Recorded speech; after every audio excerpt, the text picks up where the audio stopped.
Une théorie du complot prétend qu'une pizzeria à Washington, D.C., était le centre d'un réseau de trafic d'enfants impliquant des personnalités politiques de haut rang.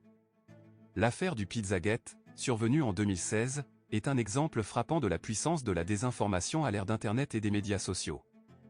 Elle illustre la manière dont une fausse nouvelle peut rapidement se transformer en une théorie du complot virale, avec des conséquences potentiellement dangereuses. Cette affaire complexe mérite une analyse approfondie pour comprendre ses origines, ses implications et les débats qu'elle a suscités. Origine et contexte. Le Pizzagate a émergé dans le contexte de l'élection présidentielle américaine de 2016, une période marquée par une polarisation politique intense et une méfiance croissante envers les médias traditionnels. En octobre 2016, le site Wikileaks a commencé à publier des emails piratés du compte de John Podesta, le directeur de campagne d'Hillary Clinton. Ces emails, qui contenaient des discussions routinières et des correspondances professionnelles, sont devenus la source d'une interprétation erronée et conspirationniste. Propagation de la théorie. Des utilisateurs de plateformes en ligne comme 4chan et Reddit ont commencé à fouiller dans ces emails, cherchant des preuves de corruption ou de malversation. Ils ont mal interprété certains emails, notamment ceux échangés entre Podesta et James Alfanti, le propriétaire de la pizzeria Comet Ping Pong, située à Washington D.C. Ces utilisateurs ont affirmé, sans aucune preuve, que les termes utilisés dans les emails étaient des codes pour un réseau de trafic d'enfants. Amplification sur les réseaux sociaux, impact et conséquences. L'affaire a gagné en notoriété lorsque des personnalités influentes sur les réseaux sociaux et des sites web de théorie du complot ont commencé à diffuser ces allégations.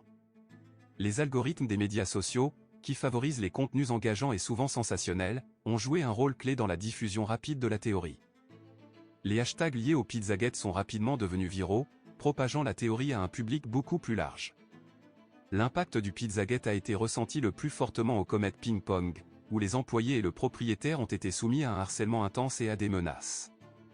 La situation a atteint un point culminant en décembre 2016, lorsqu'Edgar Madison Welch, un homme de Caroline du Nord, est entré dans la pizzeria armé, cherchant à libérer les enfants prétendument retenus en otage.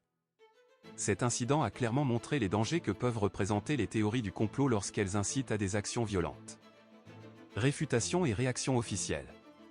Les forces de l'ordre et les médias ont rapidement réfuté les allégations du Pizzagate. Une enquête a montré qu'il n'y avait aucune preuve soutenant ces affirmations. Malgré le manque de preuves et la réfutation officielle, la théorie a continué à trouver des adeptes, soulignant la difficulté de combattre les fausses nouvelles une fois qu'elles se sont enracinées. Analyse et implication. Le Pizzagate sert de cas d'étude sur les dangers de la désinformation à l'ère numérique. Il souligne la rapidité avec laquelle les fausses informations peuvent se propager et le défi de les contrer. Cette affaire a également mis en lumière la responsabilité des plateformes de médias sociaux dans la propagation de la désinformation et la nécessité d'une plus grande sensibilisation et éducation aux médias pour le grand public. Conclusion. Le Pizzagate reste un avertissement sur la manière dont les théories du complot non fondées peuvent avoir des conséquences graves. Cet événement souligne l'importance de la vérification des faits et de la pensée critique face aux informations reçues.